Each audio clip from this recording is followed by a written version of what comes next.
The AI for Good Global Summit, convened by ITU, recognizes the joint responsibility of governments, the private sector, United Nations agencies, academia, and others to ensure AI reaches its full potential while preventing and mitigating harms. And it's a moment that calls for action.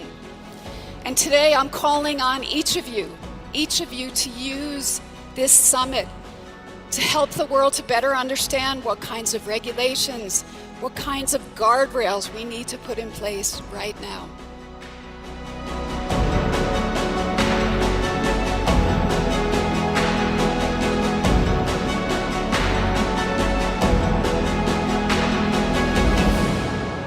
So together, let's make it innovative, let's make it safe, and let's make it responsible for all. Thank you very much.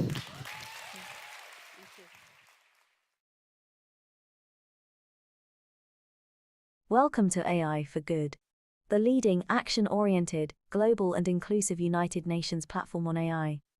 Organized by ITU, in partnership with 40 UN sister organizations, and co-convened with Switzerland. The goal of AI for Good is to identify practical applications of AI to advance the United Nations Sustainable Development Goals and scale those solutions for global impact. In today's session, we're counting on you to use the live video wall feature to ask questions and post comments to help create an engaging discussion. We encourage you to stay until the end to chat, connect, ask questions, and network with our distinguished panelists and world-class AI experts in the neural network. It is now time to kick off the session and welcome our first speaker. The floor is yours.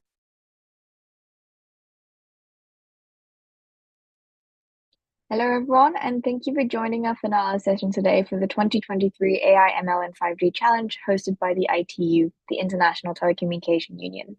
My name is Mia Nishio, and I will be moderating today's session. The Machine Learning in 5G Challenge, now in its fourth year, aims to create a community to solve network-related problems using machine learning. The challenge this year featured 12 problem statements, all relevant to the updates and progresses we've seen in both AI and communication networks. In general, we saw a great increase in participants from nearly 100 countries across the globe, and the presenters today are those who've scored the highest in two different problem statements that are centered around the theme of digital twins. First, we will be going through presentations for the Graph Neural Networking Challenge 2023, creating a network digital twin with real network data. This will then be followed by presentations on network failure classification model using network digital twins. As always, we are counting on you, the participants, to help create an engaging discussion. If you have any questions, please type them in the chat and we will take them during the Q&A session right after the talk. We do have an exciting hour and a half ahead of us, so I'd like to call for Professor Fukumoto from the University of Tokyo to make opening remarks. Over to you. Yeah, thank you for the introduction, Mia. Hello, good morning, and good evening, everyone. Thank you for participating in the AI Machine Learning Challenge finale from around the world. My name is Norihiro Fukumoto from the University of Tokyo. I'm happy to introduce our activities, the problem statements, and the excellent solutions for them. At first, let me start with the brief overview of the ITU AI Machine Learning Challenge. In this challenge, participants solved real-world problems related to 5G and 6G communications. Participants formed their teams, and they created and trained their ML models for communication networks. This year, so many students and professionals from over 100 countries competed for global recognition and prizes.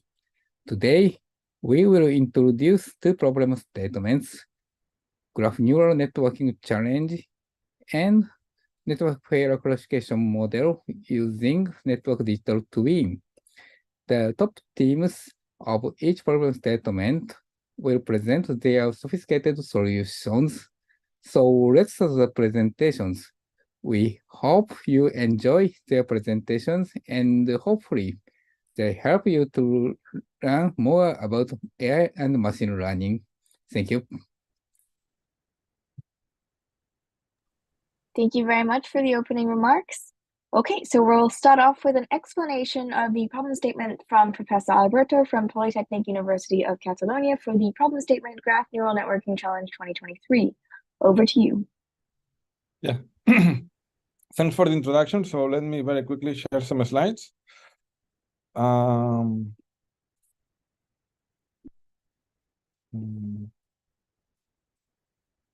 Okay, I guess that you can see the slides, right? Yes, we can. Okay, great. So here I want to introduce a little bit what is the problem statement on the Graph Neural Networking Challenge 2023. This is the 4th edition of the challenge. We have organized all 4 editions along with I2 that has been the host. And I would like to emphasize this and to thank I2 and you all guys, the organizers, for hosting our challenge. I think that you do always a great job on dissemination, on the organization aspects, and pretty much on everything that is needed for this challenge to be successful. So in this edition, we have two awards, one for the two cash awards, one for the winner, which is 2,000 euros, and the second one for the runner-up, which is 500 euros. This is some statistics on the participation. We received 65 participants registered, which I believe it's quite a success with 37 teams and a total of 19 countries, pretty much across the globe. So in this edition, the challenge was related to creating a network digital twin using real network data. So let me explain what is it about. Just for you to, whenever you listen to the participants' presentation, you have more context and it is easier for you to understand. So I think that pretty much everyone is familiar with what is a network digital twin. And actually, in this session, we have 2 challenges related to network digital twins, right? So a network digital twin is a virtual replica of a physical network. And it allows for many fundamental networking applications, such as what happens if we reroute traffic to another path, what if analysis, or for network planning, and so on. So network digital twins has been one of the main driving force behind the Graph Neural Network Challenge, where we have asked participants over the years by providing them with a data set to build a model that is an important technology for network digital twins. However, and so far, we did that using data from simulator. We always use, in particular, OpNet, and we also use traffic, which was quite stationary and synthetic, let's say, not very real. In this edition, what we ask the participants is to build a model using a GNN that models the data set of a network, but in this case, the network and the traffic are both real, right?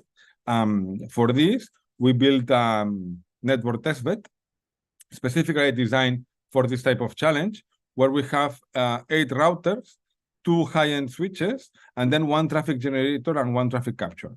What happens is that the traffic generator generates realistic traffic. The traffic flows through the network, and we change the configuration. So we use different configurations for the network, different topologies, different routing configurations, and so on, and then goes back to the traffic capture. So what we provide participants is with the data, the packets generated with the traffic generator, and the performance of the network for this particular configuration, as captured by the traffic capture, for instance, the delay, the jitter, and the packet loss. And this is what participants they need to be able to model, right? So the input is the traffic plus the configuration of the network, and the traffic is represented as packets, so it's raw packets, real packets, and the output is they need to compute, which is the per flow mean delay. In this challenge, we specifically provide 2 different samples of traffic, one which is constant bitrate and another one which is multi-burst, which is quite realistic and actually quite complex. And we were very surprised about the results. For the evaluation, it's very simple. We evaluate based on the MAPE, on the mean average percentage error. And we rank participants only based on MAPE. So how good their model is on labeling a test data set that we provide. And this is the outstanding results that we obtained. So the first team is Mobius. with 20% of MAPE. The second one is BUPT-CMCC with 22, and the third one is LKN with 35% MAPE. All the solutions were validated manually by us, that they fulfill all the rules of the challenge, and we were very greatly surprised by the performance and the ideas that the participants had on how to model this, which is a very, very challenging problem, very challenging. And I'm very happy that you guys will be able to listen to how these participants solve this challenge right now. So this is pretty much all from my side. So back to you, Mija. Thank you very much for the explanation. Okay, let's start off with the presentations. I'm going to first call for Team Mobius. If you could turn on your camera, share your screen, and start your presentation. Okay, thank you very much.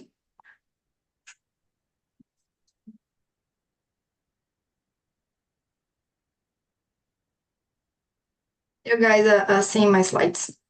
Yes, we can see your slides. Okay. Hello, everyone. I'm representing the Mobius team in a presentation entitled Comprehensive GNN Generalization to Real Network Data by Attention Mechanism. Well, graph neural networks are prominent in several graph applications, such as chemistry and biology. In communication networks, data are mainly represented by graphs, such as topology and routers. GNN offers innovation approaches compared to traditional ML methods. And this is due to the unique ability to generalize over graph data.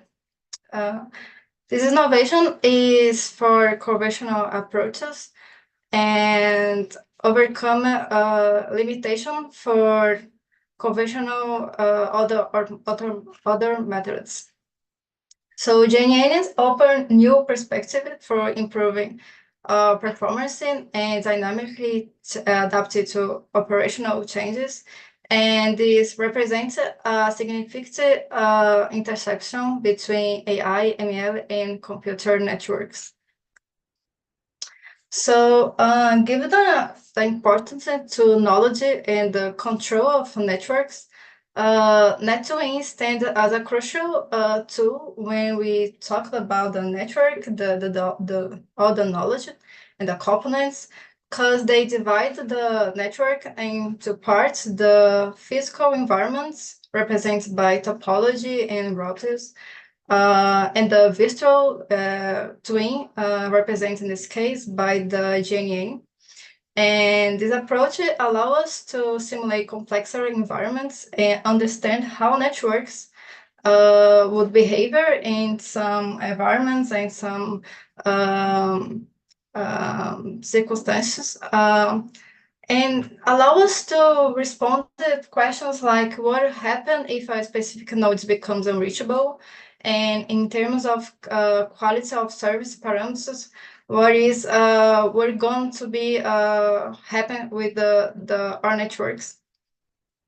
And the networks, these digital twins allows the rapid detection of variants of quality of service, and such like bandwidth, latency, or packet loss.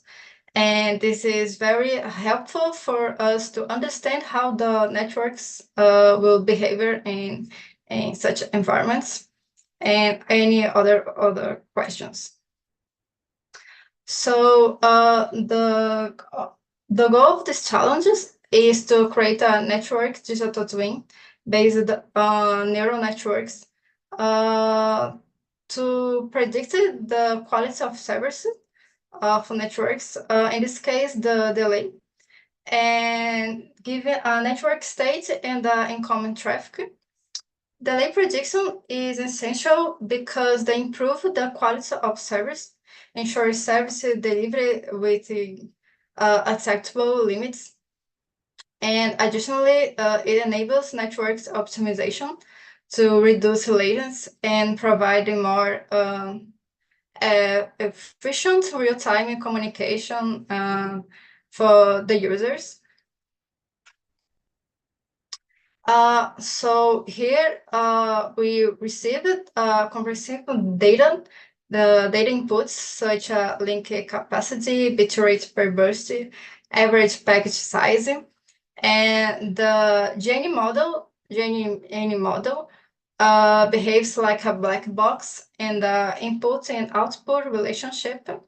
And the goal is to predict the mean delay. So the challenge uses the MAPE metric to evaluate our performance, and could be any other metric, but they use this based on the average, the percentage, and the predicted, and the real values. So there are three crucial steps that we take to our final prediction. And initially, we reference the baseline model that had a MAPE of 41%. And after we analyze the features, we apply a z-score normalization.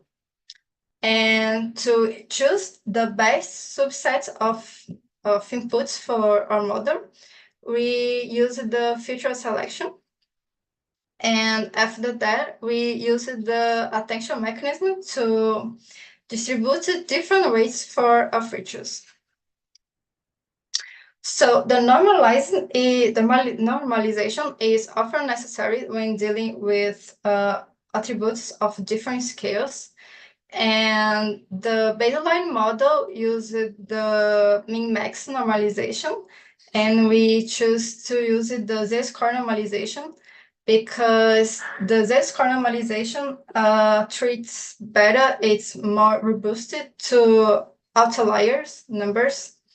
And this is because they use the mean and the standard deviation, and preserves the distribution of our data. So it's important to fit our model with the best subset of features, and we can fit it with many elements because the model can capture important patterns and learn from the noise. And this method of choosing the best features is called feature selection, and we use two different techniques for this, filter-based and wrapper-based. The filter-based is called filter-based because they selected the metrics that find the relevant attributes, and they filter them and choose the best based on our score. And this computationally fast, and the algorithms that we used was multi-information. This is the formula, and the X is the feature, will be represented by the feature, and the I is represented by the label. And because the feature method evaluates one feature per time, we use the wrapper. Okay, sorry. We use the wrapper-based to choose the best subsets of features. After that, we use the attention mechanism to distribute different ways to our features. And now the node can learn how to decrease or increase the relevant features from the subsets that we choose in the feature selection, different from convolutional networks that use just the average of nodes of neighborhoods. Here we have to normalize this score and the attention coefficients, and this is the formula that we use in our code. And we used the structure offered by the baseline and the multi-stage pattern messaging, and we used the cellular as an activation function and the Lecon uniform like weighted initialization.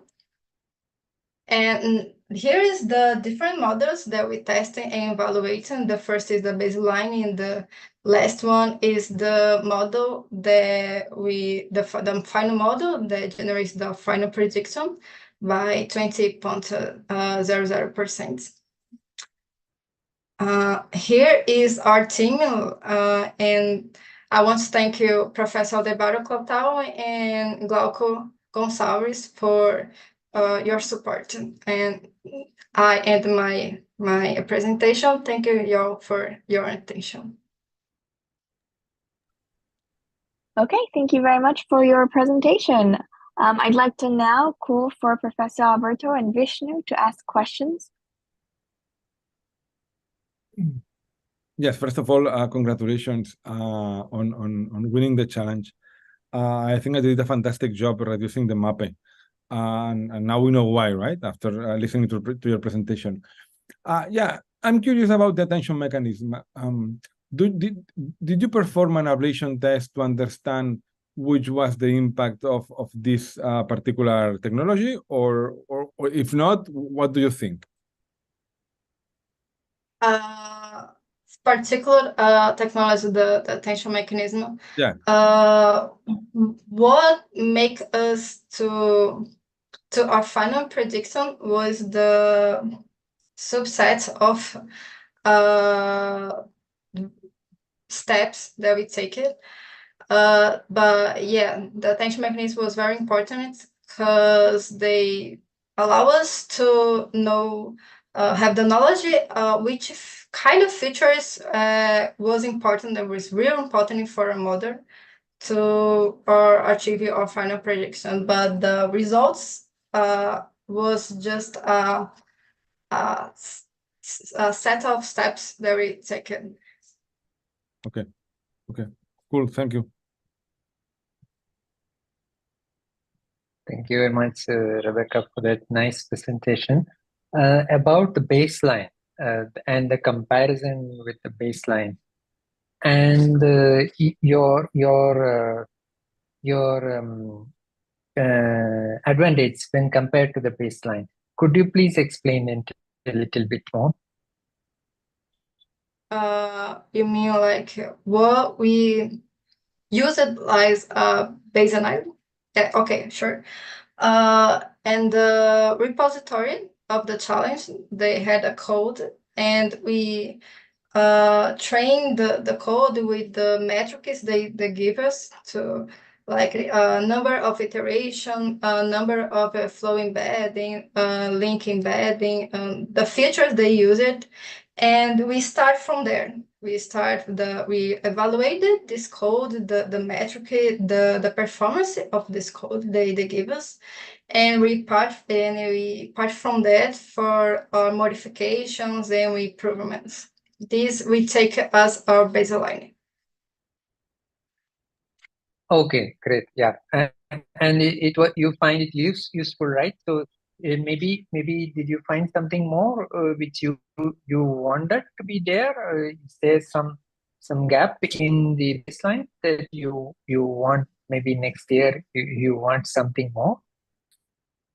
If I understand is what I'm going to make some more improvements or something.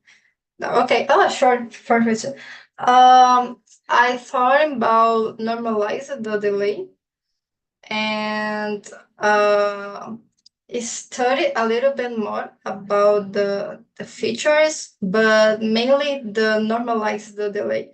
And this is something that we wanted to publish it in a journal or something like that. This would be a really good work. And how can we improve it and make more improvements to our model? Okay, great. Yeah, thank you very much.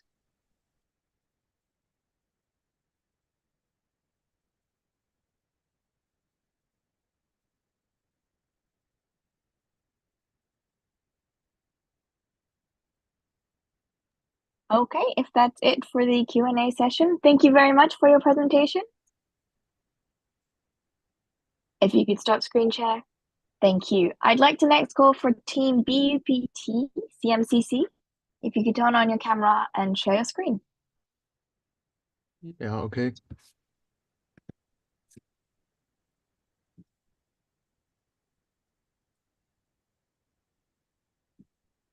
Can you guys see my Perfect. screen? Yes, we can. Yeah. So my name is Zicheng Wang, and I'm a graduate student from the Network Intelligence Research Center at Beijing University of Post and Telecommunications. I'm very honored to represent the BUPT CMCC team to introduce our solution for this competition. First, please allow me to introduce our team members.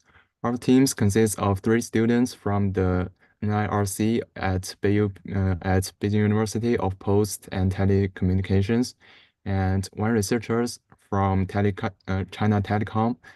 Additionally, 2 professors from the NIRC laboratory have also provided us with some assistance. Our solution is based on modifications made to the official baseline RootNet Fermi model. Therefore, I'll begin by explaining our understanding of this model. The task of the competition is to predict the average end-to-end delay for each flow. The end-to-end delay of a packet consists of 3 components: queuing delay, transmission delay, and propagation delay. As the testbed for this competition is a network constructed with several closely spaced switches in the data center network, we consider the propagation delay of the links to be negligible. Therefore, the model only needs to model queuing delay and transmission delay. The figure on the right illustrates a simple scenario, simulating the passage of a stable rate flow, which is flow 1, through 3 forwarding devices in the network. Each node has a transmission queue to store packets awaiting transmission. Let's denote the bit counts in these 3 transmission queues as O1, O2, and O3, and the bandwidth of the link as C1, C2, and C3 respectively. By calculating the queuing delay and transmission delay for each forwarding device, we can then sum them up to obtain the average end-to-end delay for flow 1. To make predictions, RootNet Fermi models the state of each link, the state of each flow, and the state of each queue. It uses a GNN to transform and iterate between these 3 states. Since the queues in the dataset for this competition are uniform, the baseline simplifies the RootNet Fermi model by excluding the queue states during modeling. After multiple iterations, a sequence of flow state is obtained. The model then transforms it into occupancy through a readout function and obtain the estimated delay using the formula mentioned above. When the traffic in the network is stable, the baseline model can achieve excellent performance. This is because when the flow state and flow rate are constant, the queuing delay remains stable, leading to constant delay for each individual flow. However, when the network traffic is unstable, such as in the burst mode, the delay for each flow varies over time. Take the following two figures as an example. When there are 2 flows in the network, both in burst mode and their burst durations and intervals are different, the queue depths at each node would fluctuate over time. This fluctuation would lead to variations in the end-to-end delay for each flow. As a result, the performance of the baseline model is quite poor in this scenario because the baseline model only knows the average and sending rate, packet count, and packet size for each flow throughout the entire experiment. It has no awareness of the fluctuations in the flow. To address this issue, we need to analyze the traffic patterns in the dataset. Firstly, there are 2 forms of traffic: flows generated with constant bitrate and flows generated in a multi-burst fashion. The dataset samples also come in 2 types. The first type, where all flows are in MB mode, and the second type, where some flows are in MB mode while others are in CBR mode. To achieve better performance, we train the dedicated model for each type of sample corresponding to each model and to each mode. Next, we'll explain our approach. First, in order for the model to learn the fluctuation pattern of the traffic, we extracted some temporal features and used them to initialize the link state. Specifically, we trained the following features: the inter-packet gap, the inter-burst gap, the average packet sending rate during burst, and the number of packets per burst. To achieve the best performance, we trained many different combinations of these parameters, which will be shown later. Second, we train a model for each type of sample, CBR plus MB and MB, respectively.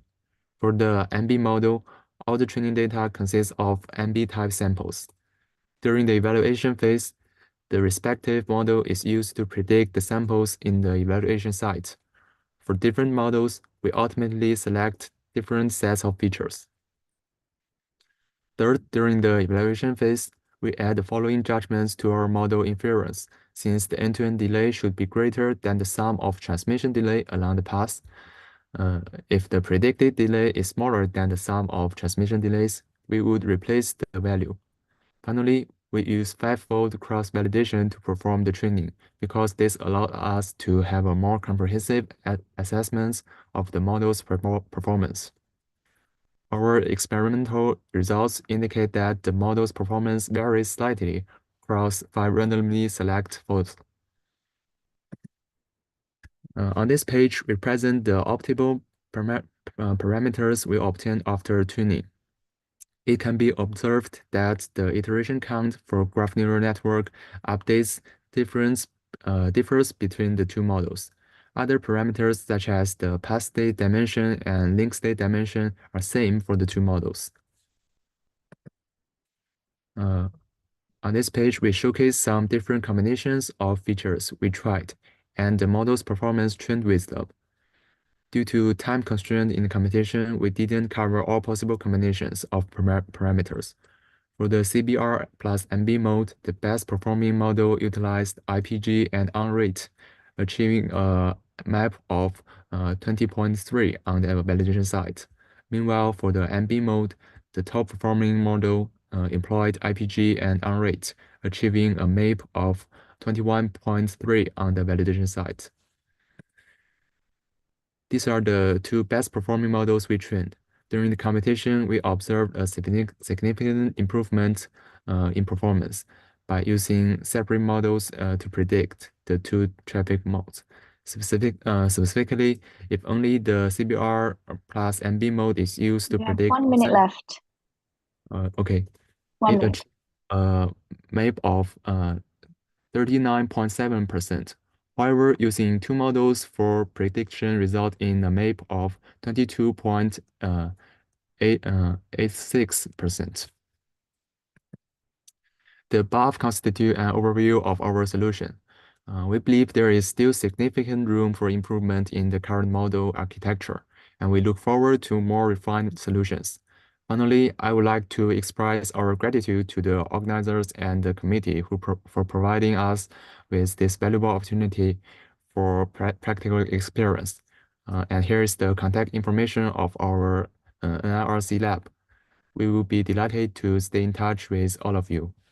That's all of my presentation. Thank you. Thank you very much. Let's move on to Q&A session. If I can call for Professor Alberto and Vishnu. Okay. Yes. Vishnu, do you want to go first? Sure. Thank you so much. Yes. First of all, thank you about the performance features. Yes. So the features that you selected, can you please first of all whether you have two models for the two methods? Is that what you have? Like there are you train two models for the two different types of traffic. Is that what you did? And the features that that you showed, can you explain the important the role of the features that you selected? How did you select these features, please? Yes. We select different features for these two modes because they have different patterns. And for the multi-burst mode, all the traffic flows are in the they are both in the burst mode. So we find that if we add too many features, such as the IPG and packet per burst to them, this model didn't achieve a good result. So in the end, we only add IPG and on-rate for this model. And for the CBR plus MB model, after we tried several combinations, we just choose the IPG and on-rate, which achieves the best result. So I think we select the features just based on its performance. Yeah. Interesting. Okay. Yeah, I think in the best model slide, in the next slide, you are showing that yeah. So here you are showing that decision, I believe. What is meant by using two models? Means what does that mean? It means we when we predict the MB sample, we use the MB model, and we just use two different models to predict for the specific sample in the dataset. Okay, so traffic awareness. Okay. All right, understood. Okay, thank you. Yeah. Thank you. Yeah. So congratulations. I enjoyed very much your presentations because I think that you guys managed to propose solutions to the challenge by having a meaningful understanding of the networking aspects of the challenge. Not just only by understanding the data science aspects of it, but rather to understand what was missing from the model, right? And if you go to slide number 5. Okay. You mean this one? Next one. Next one. Yeah. Yeah, this one. No, sorry, the number 5. So this is 3. This one 5. So I believe that this is exactly what one of the aspects that was missing from the model, right? The model was rounded Fermi, the baseline, because it was designed with simulator in mind and not with real traffic. It completely lacked the temporal features to understand the packets, right? The real packets. Now my question is, you initialize the link state using traffic features, but this link state is which is the link state of where the traffic is generated? Is the link state across the path where that the traffic flows, or where it is? You mean yeah, you say extract more temporal features and use them to initialize the link state. Which link? Sorry. Yeah. I think we made a mistake here. We used them to initialize the path state. That's not the link state. The path state. Okay, now I understand. Okay, now I Yeah. understand. Okay. So the path that the flows traverses, right? Yeah. True. That's okay. true. Okay. Thank you. So again, congratulations. Thank you. Yes. So back to you. Thank you very much. Thank you very much. Thank you very much for your presentation. I'd like to now move on to the next team, Team LKN. If you could turn on your camera and share your screen. Hello, am I audible and is my screen visible?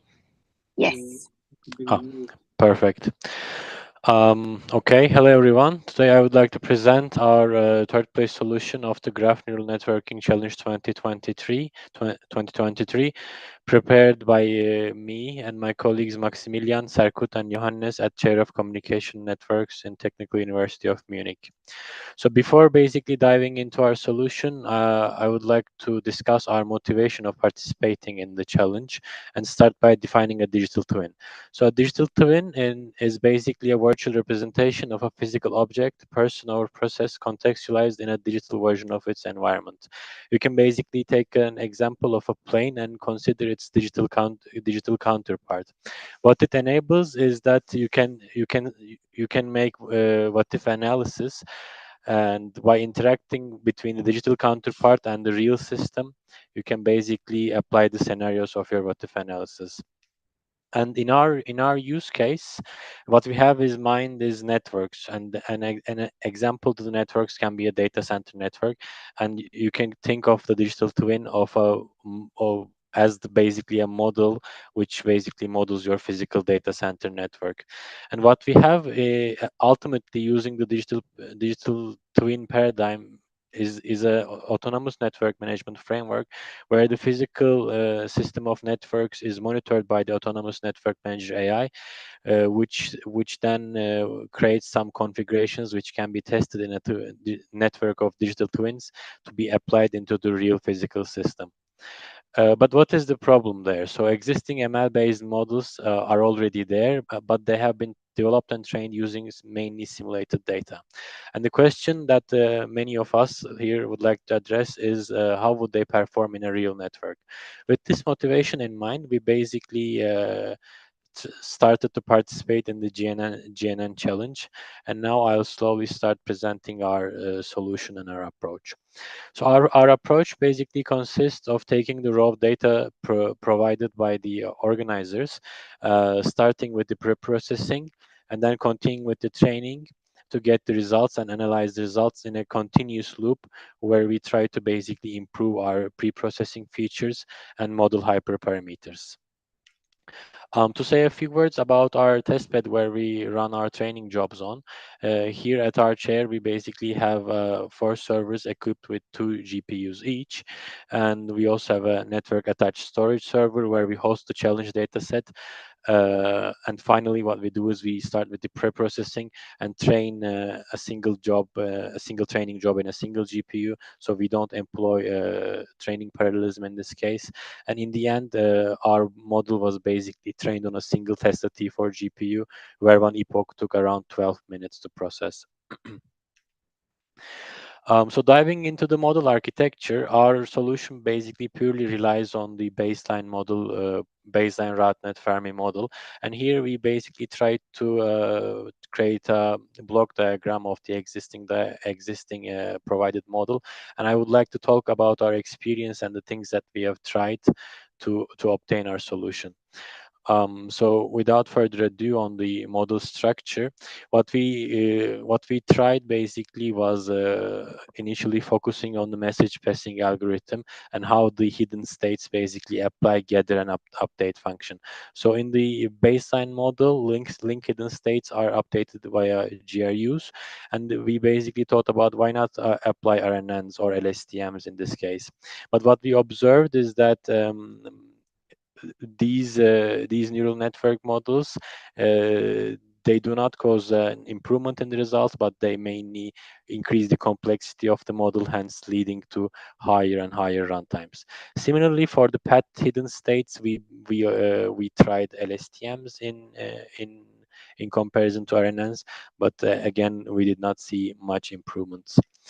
For the last structural change to the model, we tried changing the soft plus function that is available in the readout layer with a sigmoid function, and again normalizing the outputs afterwards, but we did not see major changes here. In addition to the structural changes to the model, we also played a bit with the hyperparameters, and upon trying and sweeping the dimensions from 16 to 128, we found that again there is no significant improvement with increasing the model time, but what you get is only lower and lower run times, especially because the message passing happens in the CPU, and then you basically increase GPU to CPU transfer times. But what we did was basically playing with the learning and training parameters a bit, and we employed adaptive learning rate, where we decrease the learning rate to 99% of the previous epoch's learning rate, hence continuously decreasing the Adam optimizer's learning rate. And we employed an early stopping criteria, where the validation loss, where we stopped training after we do not see a significant increase in the validation loss, specifically when the difference in the validation loss is smaller than 10 to minus 4. Again, in the network structure, we follow the activation functions provided by the baseline model. We tried leaky ReLU instead of ReLU and ReLU, but we went ahead with the ReLU in the final submission. And to talk about our main contribution and the main improvement of our model, we basically focused and spent some time on feature extraction to think about some meaningful features which can contribute to the delay. And the first features you basically see are the ones that are already given by the pre-processed data set of the event. And then the other feature which we came up with was the interpacket gap per flow. So specifically, we basically put its mean, variance, and percentiles. So every 10th percentile as a feature to our model, and then this basically gave us an idea of the burstness of the flow, especially with the percentiles.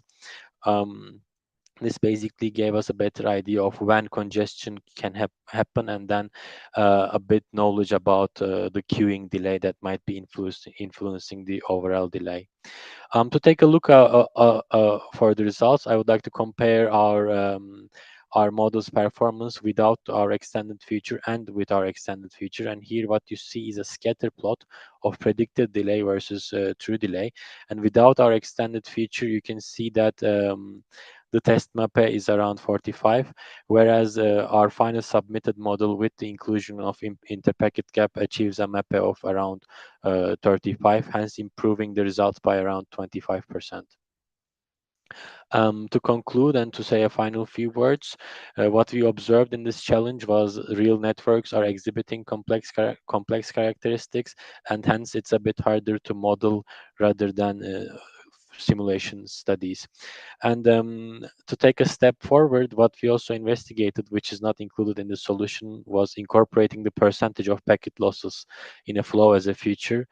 This was not available in the test data set as a parameter, but this seemed to improve the MAPE a lot.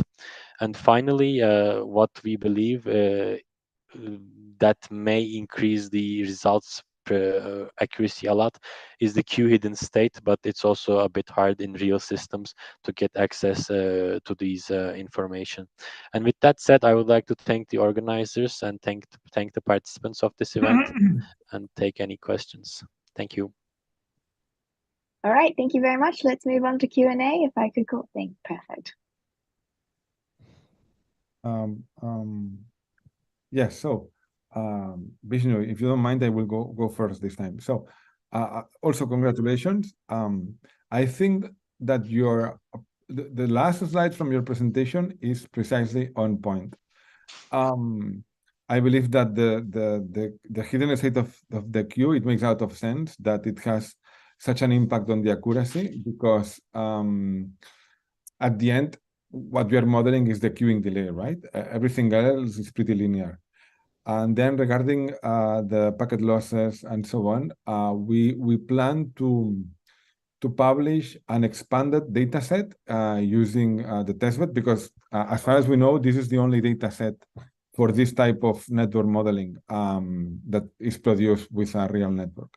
So we plan to use the testbed to build a data set which incorporates all these metrics, right? Packet loss, jitter, delay, many other configurations and other features, and make it public for the community.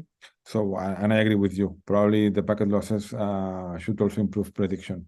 And then my question to you is, out of all the things you tried, which one do you think it has the most impact on the improvement over the baseline? In terms of the significant changes in the structural changes in the model, like LSTMs, we could not train this towards the end because the training times increased more than 2 or 3 times when we put LSTMs in. But I would say that none of these additions made a significant difference after all. Okay.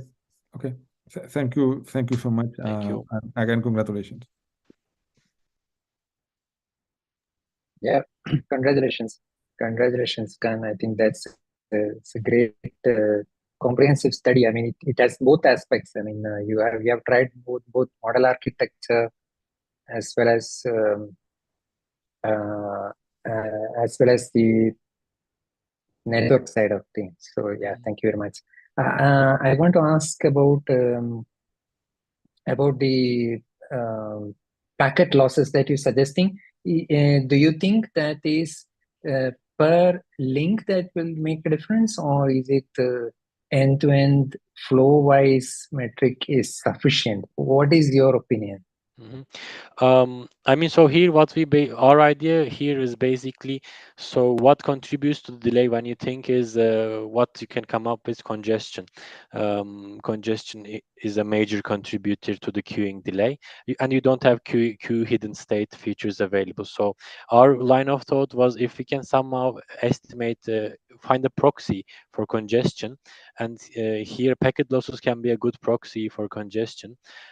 So here our idea was basically to put the percentage of packet losses in a flow as a feature. So not per link, but for the given flow. I mean, if you want to do this per link, then you probably need to find where the loss has occurred within the network, which I don't think it's that straightforward. I mean, in the endpoint, especially with TCP and stuff, you can monitor retransmissions and then do other kinds of things. But our line of thought was here basically to put the percentage of packet losses in a flow to the flow features.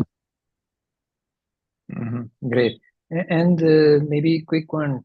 You see major impact in the mean of the inter-packet gap. Am I correct? So we basically, as we put features here, we first started with mean and variance, but then what we observed is this is not enough because only putting the central moments of the IPG does not give you an idea of the distribution. Here on the left-hand side, you basically see a uniform arrival rate, but on the right-hand side, the interburst gap is a bit larger. So when you put these percentiles, you have a better idea. So that's why you need the percentiles. So, thank you. Thank you. Okay, thank you very much. And thank you everyone for the interesting presentations for the Graph Neural Network Challenge 2023. Okay, I'd like to move on to the next problem statement from KDDI. Can I please call for Professor Fukumoto to briefly explain the problem statement network failure classification model using network digital twins?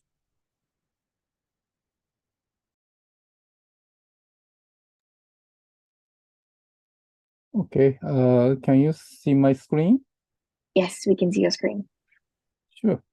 Okay, hello again. I'm Norihiro Fukumoto, visiting associate professor of the University of Tokyo. I'll give a brief introduction of our problem statement, network failure classification model using network digital twin. This problem statement attracted 43 teams and finally received 10 submissions. Okay, so with the so I will show the background. So with the widespreading of network function virtualization, so-called NFV technology, now plenty of virtualized network functions and cloud-native network functions have been deployed in 5G mobile networks. In future, the greater number of VNFs and GNFs are expected to be integrated in the beyond 5G networks. This trend is causing the increase in operational workloads due to the complexity and the dynamic changes in networks. This problem is critical for network operators, and we need solutions to reduce the operational cost. To solve this problem, Network Digital Twin is expected to support operational tasks, especially failure analysis. Here, NDT is a mirror network for the real network, which realizes a variety of practical simulations related to network behaviors and operations. One approach using NDT is to develop AI machine learning models in NDT to apply in the real network. This figure shows a high-level overview of machine learning training on NDT and the feedback to the real environment. At the first step, NDT collects the network information from the real environment. Then, the network operators run a series of practical simulations on NDT. These simulations may be related to network failures that are difficult to test in the real environment. And finally, the operators can apply the knowledge gained from NDT simulations to the real environment. As you can imagine, it's difficult to prepare the completely same network as well as to simulate all the possible patterns in NZT. So the models created in NZT should therefore be refined to support the actual operations of the network. In this challenge, participants are asked to create a network failure classification model, for instance, root cause analysis model. This challenge will provide 3 types of data. The training data is collected from one mobile core domain A, representing NDT, and another training data and test data collected from another mobile core domain C, representing the real network environment. Here, the difference between domain A and domain C is the trend of calls. This difference in network characteristics prevents the development of good models for domain C from domain A training data alone. On the other hand, the models trained on the available domain C data alone also cannot achieve good results because domain C have limited failure cases in real network. Therefore, participants are required to create a reliable network failure classification model for domain C using both two training data. Here you can see the target environment. So domain A and domain C have a similar network diagram, but there is a difference in the call generation patterns on the UE simulators. This slide shows the test scenario of the failures. The UE simulators continuously attempt to register and deregister. At the same time, failure events are repeatedly caused and recovered. The failures are caused on AMF, AUSF, and UDM, respectively. These failure types are categorized into 5 categories: bridge down, interface down, packet loss, memory stress, and CPU overload. The training data and test data are collected periodically, regardless of the status of the UE simulators and the failure event. Here is the format of the given data set. The data set contains the information about the timestamps, domains, labels representing the failure events, and metrics collected from the equipment in the domain. Okay, this challenge asks participants to create a novel network failure classification model that predicts the failure as early and accurately as possible. Participants asked to submit the presentation file containing the solutions and the evaluation result, including the F1 score and the confusion matrix of all levels. And also, participants are encouraged to submit report in journal paper format, but this is just for option. And the final ranking is determined by the considering the F1 score, originality, validity, and versatility of the solutions. So now you can see the ranking of the best teams. Today, the top 3 teams will present their solutions. Okay, so let's move on to the fantastic presentation from the winners of this challenge. Mia-san, could you please introduce the winners of the challenge? Thank you very much for the explanation. I'd like to now call for Team DKUML. Please turn on your camera and share your screen and start your presentation.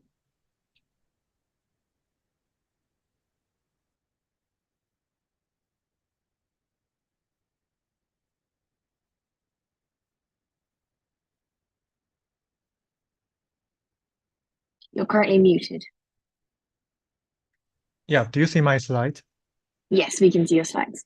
Okay, thank you. Hello, everyone. I'm Kyuheng Lee from Dankook University, Korea. So the title of my presentation today is a two-step approach for a network failure classification. Okay, so let me begin with the problem statement. So this task is basically a multi-class classification.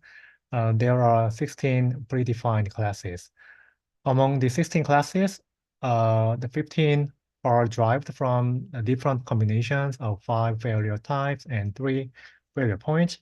And we also have the normal case.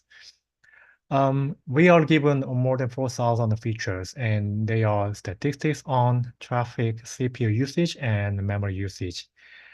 And each data sample includes time information. So using this, we can do some time domain analysis. Interesting aspect of this challenge of this task is that we are given 2 different data sets from different sources. So the dataset C comes from the same target network, but unfortunately, given very small amount. Dataset A comes from the simulation environment. So the distribution might significantly differ from that of the actual target network. Okay, so personally, I found this challenge very interesting, but was very challenging because multiple difficult problems are mixed here. So here are primary challenges associated with this task. So the problem number 1 is data imbalance problem. The normal class data comprise about 67% of the entire data set. And considering that there are 50 more additional classes, we can see that only 2.2% of the entire data set pertains to each failure class. And the second problem is the mismatch between training and test data set. So as I mentioned earlier, most of training data set, about 89%, is not drawn from the distribution of the target network. So I think basically the second problem is making this task more challenging than the first one. So we need some method to deal with this problem to successfully do this task. And the last one, the last challenge is, so we found that among the 16 classes, the 3 classes are especially hard to classify. They are the failure types that end with del-if, standing for delete interface. And these 3 are highlighted in this table in yellow here. In other words, compared to these three classes, the other classes are relatively easy. They, as you see later, they can be classified relatively easily because they have a very clear pattern. So yeah, so these are the primary challenges of this task. And this slide shows the one example of a mismatch problem. So here we compare the distributions of one particular feature for training dataset C and training dataset A. So this red curve represents training dataset C, and this blue curve corresponds to training dataset A. And as you can see, so from this result, we can see that there exists a mismatch between two data sets. Okay, so okay, and here I'd like to explain the key ideas of the proposed model. So for to tackle the first problem, the data imbalance problem, we employed autoencoder-based automatic detection. And in this process, we try to extract the characteristic of the normal data, which is the majority of the data set. And we use it for classification. Use it to classify the normal data, normal class from the other classes. And to deal with the second problem, mismatch problem, we employed the dense ratio estimation. So using this, we can obtain, we can calculate the sample weight, and we use the sample weight to train the neural network models. And the third one, so to effectively classify the hard classes, we proposed a two-step classification. The idea of two-step classification is very simple and intuitive. So we basically categorize the whole 16 classes into two parts, easy class and difficult classes. And our strategy is to apply different technique to each class. So in the first step, we simply use existing and conventional classification method to classify easy classes. And in the next step, we focus more on classifying the difficult classes. In particular, we try to apply more advanced techniques to classify these difficult classes. So we perform the time domain analysis and autoencoder-based anomaly detection and dense ratio estimation. Everything is used for classifying these difficult classes. Okay, and here is the overall architecture of the proposed model. So on the left, you can see the training data set. And in the first step, we train conventional decision tree with this trained data set. And then we can obtain some classification result. And here is an example of a decision tree's outcome. And from this result, you can see that some results are marked as -1. This means that corresponding data samples are not yet classified so well. So they are likely to be the normal case or difficult data if classes. So we need to require further investigation. And actually, the decision tree's outcome is used for next step of classification. 1 minute, please speed up. Okay, thank you. And okay, then let me just skip this part. Okay, let me show you some important result.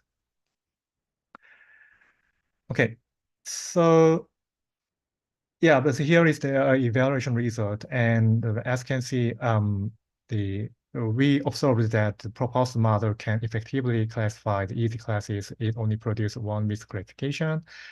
For the remaining classes, it produces some more misclassifications, but we can still obtain a high classification performance. The accuracy of 0.96 and F1 score of 0.91. And we also performed the additional task, and from this result, we can find the importance of the use of the dataset C. Yeah, and so to conclude, so I found that the data ratio estimation is very important but difficult to achieve, and also we could observe that the reconstruction error of the autoencoder can play a very important role in this task. Okay, so I think I can stop here. Thank you for listening. Thank you very much for your presentation. Let's go into Q&A. Can I call for Professor Fukumoto and Vishnu to ask a few questions? Okay, hello, Lisa. Congratulations and for taking the first place of this for this problem statement, and thank you for the fantastic presentation. And I have a question, a simple question. So, in my understanding, so your solutions contains some key ideas, anomaly detection, density ratio estimation, and two-step classification. And I guess that all of these methods were effective, but which was the most effective? So could you explain which technique contributes most to improve the accuracy? Yeah, thank you. So yeah, as you pointed, we use the three different techniques, and I personally think that the density ratio estimation plays the most key role because so I think the most challenging aspect of this task is the mismatch problem, and also compared to the dense ratio estimation, here I also employed autoencoder-based anomaly detection, but here let me show you one example. Here, so this slide shows the time domain analysis example, and sometimes I can see some clear pattern that can be very useful for classifications. Here, when the dielectric failure problem happens, then we can observe a very significant drop in the values, but it seems like it doesn't always work. So I think there is some limitation on using the time domain analysis. So, also about the anomaly detection, here I compared the distributions of reconstruction error for normal class and the other classes, and it seems like the two distributions have a difference, but they still overlap a lot. So it also has some limitations. So I think among these three techniques, the dense ratio estimation contributes to improving the performance the most. Okay. That makes sense. Thank you so much. Yeah, Kyuhong, thank you so much. It's a great effort. I remember your previous presentation. That was also very nice. I have only one comment. In case of this delete interface case that you mentioned, this is difficult to predict, classify. In that case, if there are more such features, what would you do? In your approach, how would you change your approach if there are more such cases? So you mean if you have more difficult classes, then what should I do?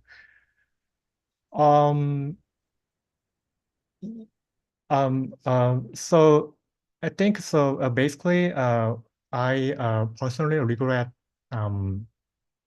not being able to perform the feature selection. So I think so. Feature selection, careful feature selection would be one good option to deal with those classes. And yeah, and that's all. that tool, and Good. the feature session could be useful. Right. Yeah, I think so. I think so too. Yeah, thank you. Yeah, I think your approach of using two different types of techniques, as you explained in your previous. I mean, you had a previous presentation as well. So I remember you used that simpler technique and followed by this LSTM and deep learning based method. Very nice. Thank you so much. Thank you. Okay, thank you very much. I'd like to now move on to the next presentation by Team MLab 2023. To ask you to turn on your camera, share your screen, and start your presentation.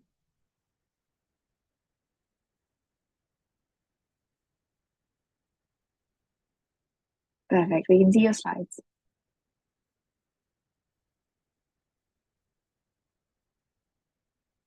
You are still muted. Oh, perfect. Okay, sorry. Can you see my slide? Okay. Yes, we can see your slide. Okay, so hello everyone. My name is Tianhao Zhu from University of Tokyo. And today is an honor for me to give a solution about this year's ITU challenge of KDDI's title. And my presentation will be organized as follows. So let's start with the introduction. As novel B5G services such as network function virtualization and cloud-native networks becomes more and more popular, modern network system is getting more complex, which lead to more complex and dynamic network failures. And network digital twin is proposed to address this problem. It can work as a mirror network for the real network environments and realize a variety of practical simulations related to network behaviors and operations. And however, it faces several challenges, such as, for example, it's hard to prepare exactly the same network in NDT, and network behaviors simulated in NDT could be different from the real network, such as the number of failures. So in this challenge, our mission is to conduct root cause analysis on domain C, which is the real network environment. In order to do that, we use the training data on domain A, which is NDT environment, to construct a multi-classification model and transfer it to domain C. So here is the dataset information. There are 4,118 features and 16 labels in total. And among the labels, there are 15 failure types. And the number of normal labels is much larger than abnormal ones, as you can see from the graph. And from this dataset, I have concluded two important informations. The first one is that the number of features is too large, which may reduce training efficiency and cause overfitting very easily. So feature selection is definitely needed before we construct our models.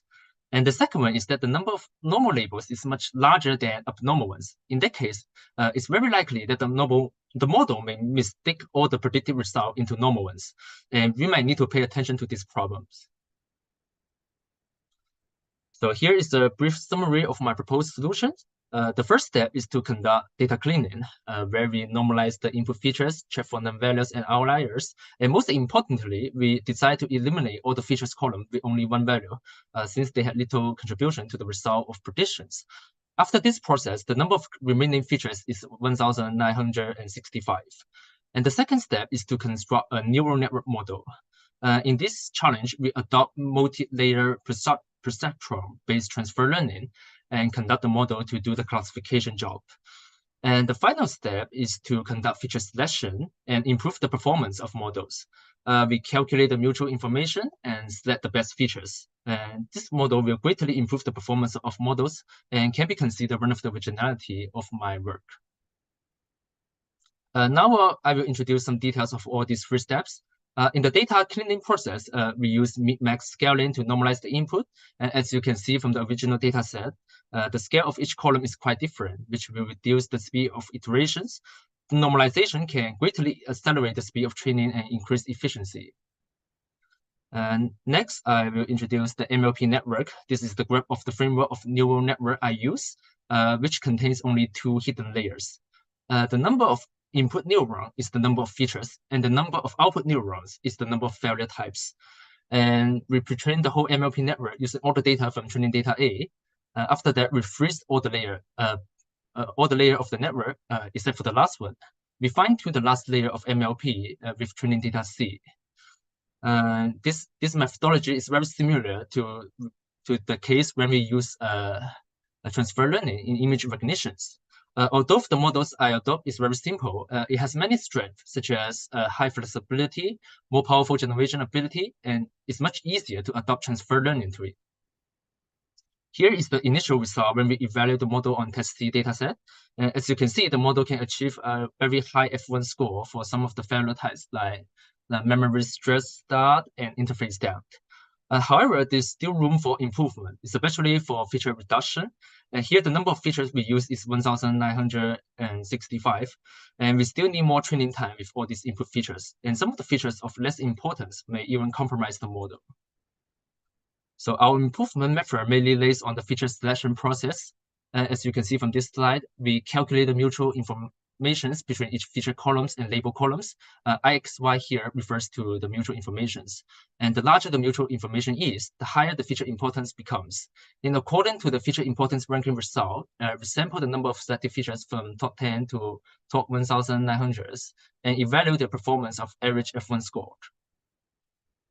We ran multiple calculations for different number of selected features, and as a result, we obtain a graph like this. The horizontal axis refers to the number of selected features. The vertical axis refers to F1 scores. And as you can see, when we gradually reduce the number of features from 1,900, the performance is getting better and better. And when the number reaches near 100, the performance nearly reach a maximum value. And if we keep reducing, the performance will drop very sharply. So from this graph, we decide to select the top 100 features to train the models. Now, here I have presented some of the selected features example in this tabular, and there are AMFX1, outlet value, and packet value, and so on. Now, we have arrived in the most important part. I will show you the final result of test on test C datasets when using our proposed models. This is the confusion matrix for normal tags, where we use 100% of train C data. And as you can see, the data mainly lays on the diagonal, which suggests a very high accuracy. And here is the F1 score for each labels. We can see obvious improvement after we selected the features. And some of the labels can even achieve an F1 score of 1.0, which means 100% accuracy. And this result is is astonishing and promising. And almost all the label can achieve a F1 score larger than 0.6, except for the first one, which is the bridge delete. And here is the confusion matrix for the advanced tags, where we use 10% of data. And as you can see, a lot of the failure types are mistook into the normal ones. Here is the F1 score. Yeah, and it's clearly it's much poorer than the normal tags. Well, the performance doesn't seem to finish compared to, the performance doesn't seem too good compared to the normal tasks, but some of the failure types can still remain a promised performance, like the interface down and memory stress styles. And in the final simulations, we further expand our experiment for the advanced tasks by comparing the performance when we adopt different role of training data C from 10% to 100%, as the figure shows. And as you can see, the curve is not monetarily increasing. There are quite turning points here. And this means that the growth of training data amount doesn't necessarily lead to progress in performance. And finally, we have brief discussions. From the graph in the last slide, we can attain the curve is not increasing monetarily. So we believe it might be due to the following reasons, like the data can contain a lot of noisy and incorrect data. And overfitting problem can occur when we use all of the data. And in most cases, failure types of interface down, memory stress, and CPU overload can achieve almost 100% accuracies. And the bridge down are the most easily identified failure types. And in summary, the originality of my research lays on the way of data preprocessing by calculating the mutual information about feature selections. By doing this, we can achieve a high F1 score for all failure types except for bridge down. And for future considerations, I believe like further data preprocessing is needed to address the poorly performed labels like bridge down. And recently, I also come up with the idea of using transformer to select the features that can be. This approach can also be one potential one. And for model selections, in this research, I have used cat-brute as well, but its performance is worse than MLP. So I'm still looking for other tree-based models. as an alternatives. So that's all for my presentation. Thank you for listening. Thank you very much for your presentation. Let's go into Q&A session. If I could go for Professor Fukumoto and Vishnu. Okay. Thank you for your excellent presentation. So I have a simple question. So as I understand, so your novel key idea is to calculate the mutual information, and I understand that this approach can improve the accuracy. But how much does it increase the computational complexity? So have you evaluated the computational cost of the mutual information approach? Oh, you mean specifically how much it has improved? Yeah. By doing. And also, so how much does it cost? This approach cost? Actually, the most time-consuming part in my code is this part, the mutual information calculation part, and it's even longer than the model training process. And by doing this, and actually, I think this graph explains some of the performance improvement, like the F1 scores. And for training time, I did not make a graph, but indeed, it's much faster than the time when we use all the features. But I did not write them down and summarize them into a map. So I only had this map for this graph for the F1 score improvement. Okay, thank you for the explanation. Yeah. Thank you so much for the great presentation. I have one question. When you add more data for the evaluation result, more you go from 10% to 100% of training, different volumes of data C. In that slide, how is the time factor considered? Are you taking the data time basis, or is it mixed time wise? I think the result that you showed is not very linear, right? I mean, there are some dips there you can see in the graph. So I'm wondering what is the role played by time in this in that graph? Do you mean that the time series also relevant to the performance of my model? In the next, in the evaluation result where you show the graph of 10 to 100% use of data C. Oh, yeah, that one. Yeah, that one.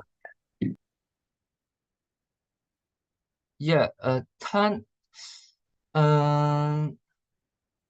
I did not consider. So in this graph, when you add more data from data C, if it is time-wise data, then it might impact what you see here also. No, it's not. I'm asking, yeah. It's not the timeline. I randomly select the data from the data set. Like I see. Okay. Like from 10% to 100%. Okay, thank you. Okay, thank you for asking. Thank you very much. I'd like to now move on to the last presentation for this session, Team Hyperion. If you could turn on your camera, share your screen, and start your presentation.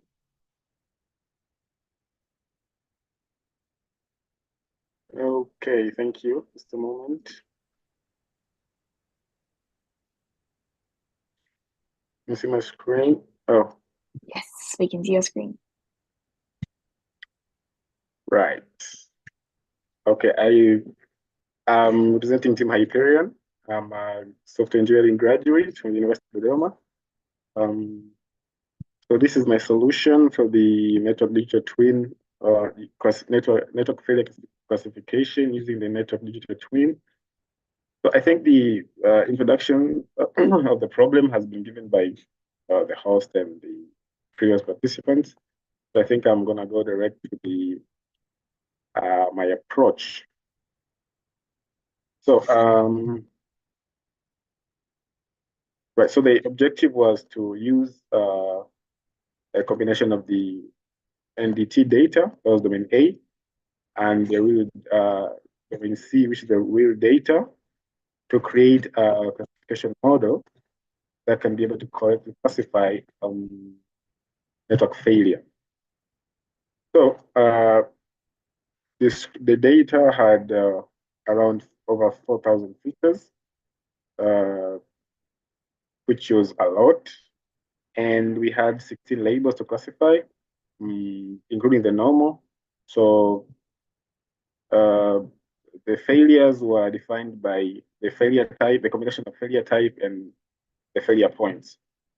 So my approach, the first thing that I saw as pressing challenges was the high dimensionality of the data and the simulation to real application trade-off. So like, how does this, because I'm creating the solution from simulation data, how should I make it viable for actual real application? So those were the two I was most focused on. So to first create a pre-processing pipeline, I had to try various methods to see how they work with this data. So one of them was resampling. As we can see, this is some very imbalanced data. We can see from the domain A, we have 80 samples per failure. From the domain C, we have 10, and the test had 19. So there's as shown for the previous presentation, over 60% of the normal labels. So we have a classification imbalance problem. So that was one of the things that I did by downsampling the majority class, and upsampling the minority classes. Another thing was decomposition. This is obviously to do with the high dimensionality, and then clustering of like features, also to reduce the dimensionality. So for trial and errors, for these which should make sense to work on this kind of data, there was not so much significance in improvement. So to reduce the model complexity, I had to drop them, and then went to this kind of pipeline. So the first thing was to remove the columns that didn't provide any meaning. So one of them was time. I never used time. I even had to ask the host how time was injected into the data. So since it was simulation, so it was manually set. So it had no real implication to how the failure occurred. So I didn't use time. So also, since the features had a very wide range of values, others binary, others went to negative, others went to thousands. So scaling was very viable in this case. And some other columns were also removed due to various reasons. So the pipeline, taking over 4,000 features, it came out with a little under 2,000. That was 1946. This is 47%. So, this was still a lot. This kind of problem, about almost 2,000 features. So I had to build a baseline model using LightGBM algorithm to get the contribution or the usefulness of the features, so that I can reduce the dimensionality further. So with this baseline model, I had 94% using just these 1,900 features, and the weighted F1 score of 93.7, which wasn't so bad. But then considering complexity, we still have to work on that. So in this case, I'm repointing again, time was never used, as it had no actual value considering real application. Yeah, so after passing into the baseline LGBM model, I filtered the values that had non-zero value of importance, which were just 346 features, 68% of the original. So these were my final features. I built the rest of the models with these features. So the accuracy kind of went above a little bit, 95.4, and the weighted average score to 94.8. So this is the graph showing the performance at 25% of the domain C data, 50%, 75%, and the complete set, 100%. So we can see there's an increase. There's just slight, there's kind of a straight line from 25 to 50. So we can see that the domain C data had very significant improvement or contribution to how the model captures the failures. So this is a graphic representation of the performances, precision of score and recall. So we had 3 particular labels that the model didn't get a good performance on. These were, as said in the previous presentations, the bridge, the leaf labels. Yeah, so this is also a confusion matrix, again showing the bridge, the leaf to be not so well performed by the model. This is on the 75% of the data. It's matrix, 50%. Then okay, so we can see that these 3 features were the ones that 3 labels were the ones that gave hard time to the model. So I tried techniques to deal with that. These are some of them. Penalizing. I had to penalize specifically these 3 classes if the model incorrectly classifies any of these. Also custom loss functions, model ensembles, and also variable class weights, so as to give these a better performance under these 3 labels. Again, this didn't 1 show minute to finish. Okay. Again, this didn't show any big improvement. So the probable cause is likely because the data is from a simulation, and we have lacking external factors apart from the metrics given, factors like time, which we don't have natural time. So this is the probable cause. So there's probably a way this can be dealt with the future data sets. So that's kind of came up with. So we can see that LGBM with just the very low complexity gave us that 95% of the accuracy, which is kind of promising. And I think that should be it. Thank you. Okay, thank you very much. Let's move on to Q&A really quickly. Yeah. May I ask a question? Thank you for your presentation.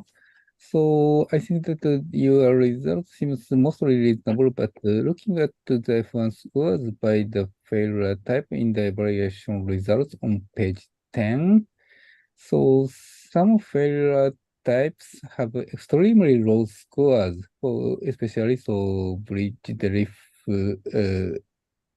failure type. So are there any possible reason for this? Yeah, as I kind of saw, I think it's the nature of the problem itself, then the parameters, the metrics they came with in the data. So I think additional features which represent external factors, they help.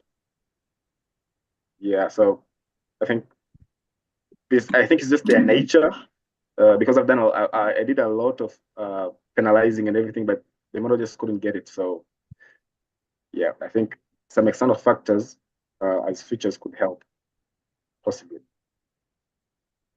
Okay. All right, thank you. I think I don't have a question.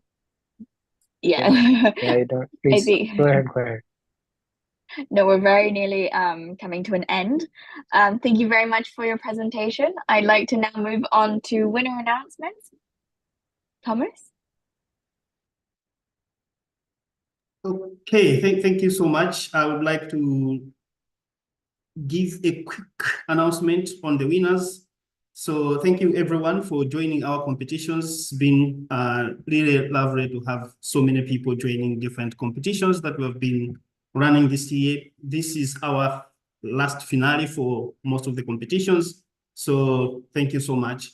Quick announcement for the Graph Neural Network Challenge and the Network Failure, the winners will receive a certificate and money.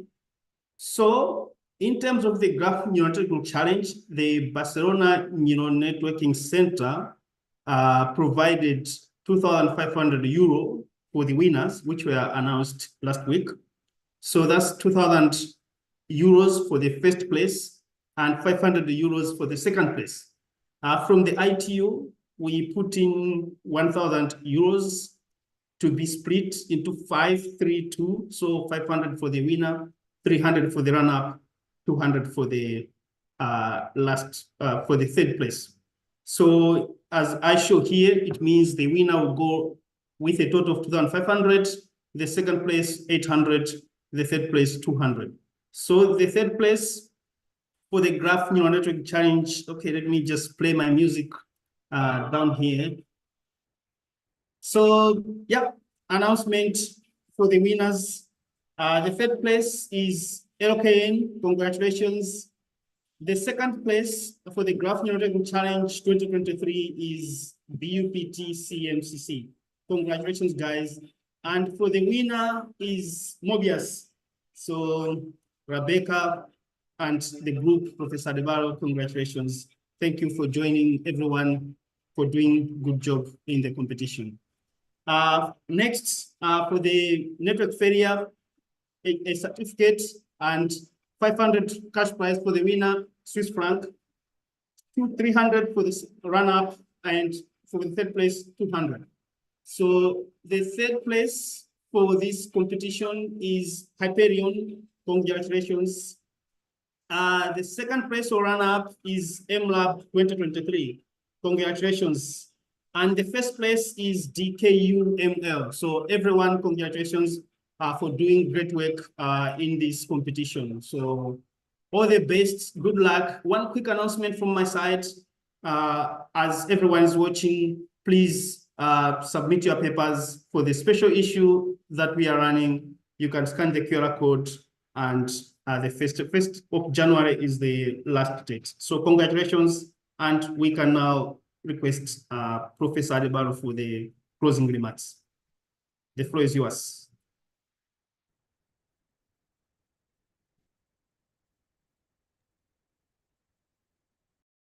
Yeah, thank you, Thomas. So thanks for all the participants for presenting your solutions, and congratulations for being all of you top ranked on both challenges. I believe that you guys did a fantastic job in very two competitive challenges related to very relevant technologies, which is network digital twins. Also, thanks for I2 for organizing and hosting the challenges. And that's all from my side. I hope that you also are willing to make your solutions public by publishing a paper on the journal, and that's it from my side. So back to you, Mija. Okay, thank you very much for those closing remarks. For myself, I'd like to congratulate the winners again. Thank everyone for presenting. I'd like to thank all the hosts for explaining the problem statements. And last but not least, I'd like to thank the audience for sparing your valuable time to attend today's session. I'd like to wrap up for now. Thank you very much. Hope everyone enjoys their day. Thank you for participating in today's AI for Good session. We hope you've learned something new, innovative, and engaging in today's event. We now encourage you to continue the conversation on the live video wall in the neural network. Here you can ask questions, like and comment, share links, complete the poll, connect with interesting profiles, or speak one-on-one using the chat and video function. We invite you to explore the lobby, try the smart matching quiz, visit the virtual exhibits, poster boards, the eShop. and build your personalized AI for Good program. Let's shape the future of AI for Good.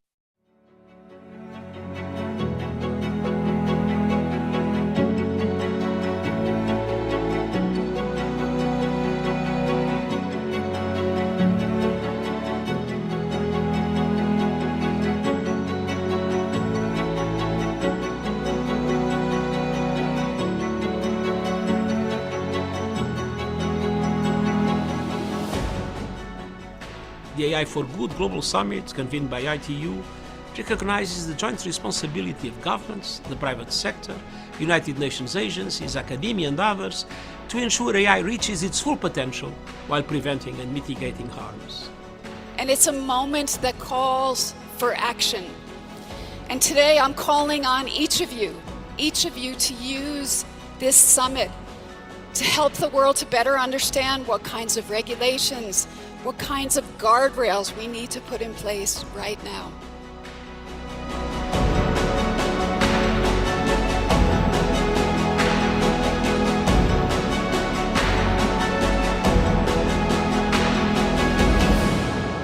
So together, let's make it innovative, let's make it safe, and let's make it responsible for all.